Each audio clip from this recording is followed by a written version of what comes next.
এটা হচ্ছে electrode holder, এটা পাম্পকে কন্ট্রোল করে।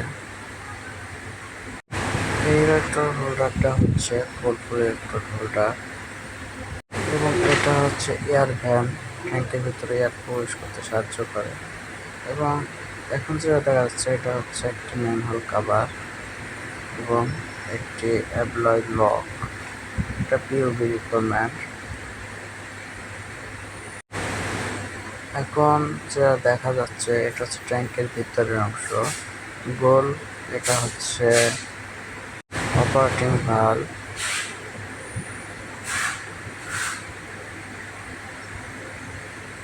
এটা হচ্ছে অপারেটিং ভালভ এবং বাইরে এটা অপারেটিং সাথে সংযুক্ত, এটা পাইলট ভালভ, এটাকে বলা হচ্ছে পাইলট ভালভ। এবং নিচে যেটা দেখা যাচ্ছে এটা হচ্ছে ব্যালেন্সিং এবং পাম্প হিট পাইপ এবং এটা হচ্ছে ওভারফ্লো পাইপ।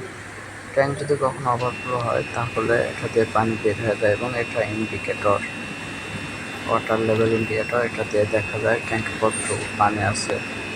এবং এটা হচ্ছে মেন ইনকামিং অ্যান্ড ব্যালেন্সিং।